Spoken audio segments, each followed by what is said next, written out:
विद्यार्थियों, पिछले वीडियो में हम चर्चा कर रहे थे मुगल कालीन इतिहास लेखन की, जो कि समग्र भारतीय इतिहास लेखन का ही एक हिस्सा है। और इन वीडियोस में हमने चर्चा की थी फादर एंटोनी मोंसेरोट की और रॉल्फ फिच की, जो दोनों ही मुगल अकबर के दरबार में आए थे और दोनों ने अपने यात्रा वृत्तांत में किस तरह से जो है तत्कालीन राजनीतिक, सामाजिक, आर्थिक पक्षों का चित्रण किया है और तत्कालीन राजनीतिक, सामाजिक और सांस्कृतिक, आर्थिक सभी इतिहास को समझने में उनके वृत्तांतों द्वारा हमें मदद मिलती है। इसके बारे में हम जो है विस्तृत जो है जानकारी पिछले वीडियो में हम ले रहे थे। इसके अलावा जो मुगल काल में आने वाले और दो महत्वपूर्ण यात्री हैं, एक तो विलियम हॉकिंस और एक विलियम फिंच। तो दोनों ही अकबर के पश्चात जहांगीर के काल में, अकबर के बाद जब जहांगीर बादशाह बन गए, उनके पुत्र 1605 में जब अकबर की मृत्यु हो गई, उसके बाद वो जो है शासक बनते हैं, बादशाह बनते हैं। तो तब वो विलियम हॉकिंस और विलियम फिंच जो है दरबार में आते हैं और वो अपने विवरणों में क्या लिखते हैं, इसके बारे में हम दोनों के बारे में एक एक करके जानते हैं। तो विलियम हॉकिंस मुगल सम्राट जहांगीर के समय में आने वाला एक ईस्ट इंडिया कंपनी का जो है कर्मचारी था और व्यापारी था। यानी वो कर्मचारी भी था और वो व्यापार भी कर रहा था। उसे फारसी का ज्ञान होने के कारण जहांगीर उसे विशेष सम्मान प्रदान किया करता था। यानी अब आप देखिए कि अंग्रेजी के अलावा उसको फारसी आती थी। अब फारसी आती थी तो निश्चित रूप से जहांगीर के समय की भाषा थी।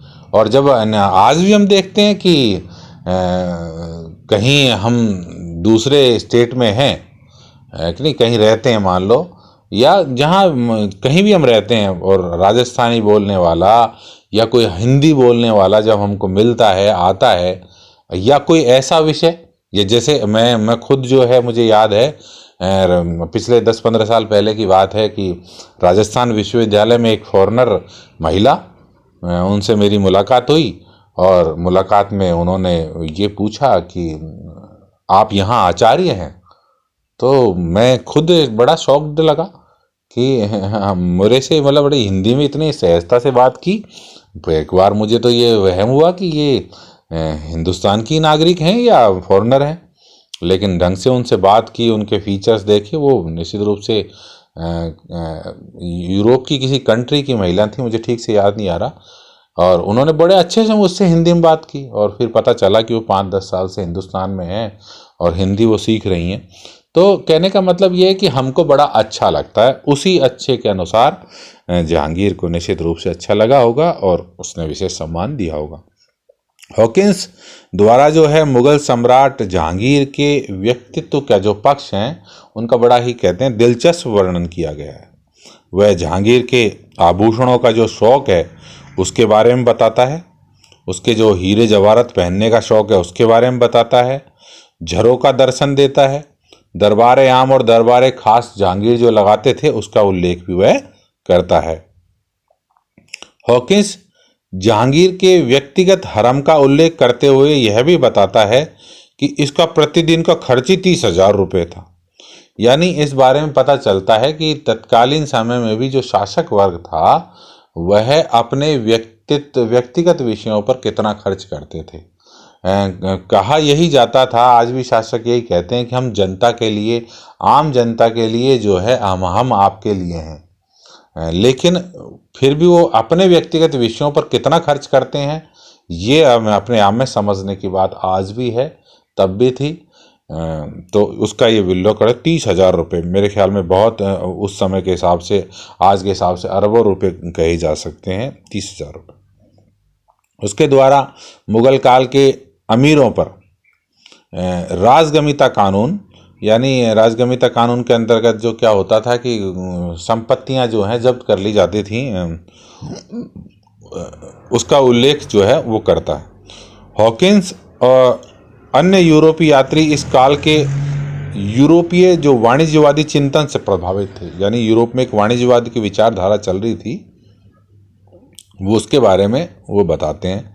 इसलिए वाणिज्यवादी दृष्टि से भी बुलियनवाद आदि का विवेचन किया गया है। वाणिज्यवाद को बुलियनवाद के नाम से भी जाना जाता है। तो बुलियनवाद के बारे में जो है विवेचन किया गया है। वह लिखता है कि भारत चांदी के मामले में बहुत समृद्ध देश है, क्योंकि सभी देशों के व्यापारी अपने सिक्कों के बदले यहाँ से माल ले जाते हैं और ये चांदी यहाँ चली आती है, यहाँ से जाती नहीं है। ये जो बड़ा जोरदार स्टेटमेंट दिया जा रहा है कि चांदी जो है यहाँ आती तो है पर यहाँ से जाती नहीं है।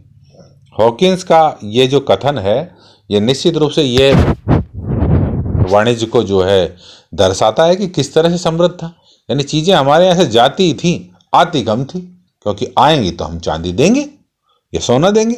तो कुल मिला के ये है कि उस समय जो मुगल काल का व्यापार वाणिज्य है उसकी समृद्धता के बारे में बताया जा रहा है।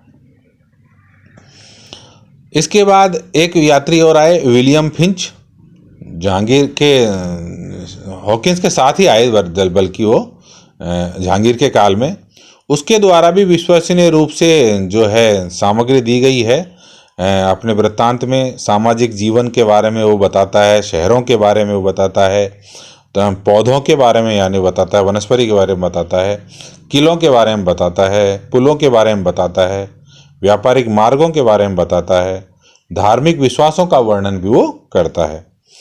विलियम फिंच फतेहपुर सीकरी का वर्णन करते हुए लिखता है कि वहाँ ऐसे अनेक भवन हैं जिनमें कोई नहीं रहता। यानी कितना बड़ा है कि ऐसे भवन भी हैं जो को रहता नहीं। पड़ती भूमि को बाग बगीचों में बदल दिया गया है। बुआई की बहुत सी भूमि पर नील और खाद्यान्नों की पैदावार की जाती है। तो कुल मिला के ये है कि किस तरह से कैश क्रॉप का होना भी शुरू हो गया था, यह भी वो जो है दिखाई उसके विवरणों में देता है। तो कुल मिलाकर चाहे मॉन्सेराट हो, चाहे रॉल्फ फिंच हो, चाहे विलियम हॉकिंस हो, चाहे विलियम फिंच हो, कुल सबके विवरणों से हमें तत्कालीन मुगलकालीन इतिहास लेखन का जो है पता चलता है। तत्कालीन जो है किस तरह का जो राजनीतिक, सामाजिक, सांस्कृतिक और आर्थिक इतिहास उस समय था, इसका पता चलता है। और हमको जो है अगर हम इस बारे में और कोई रिसर्च करना चाहें तो ये जो विवरण हैं निश्चित रूप से इनका अध्ययन किया जाना चाहिए। इनको और प्रामाणिकता के साथ हम समझना चाहें तो इनके विवरणों को हमें पढ़ना चाहिए। इसी दृष्टिकोण से ये बहुत ही इम्पोर्टेंट बात है।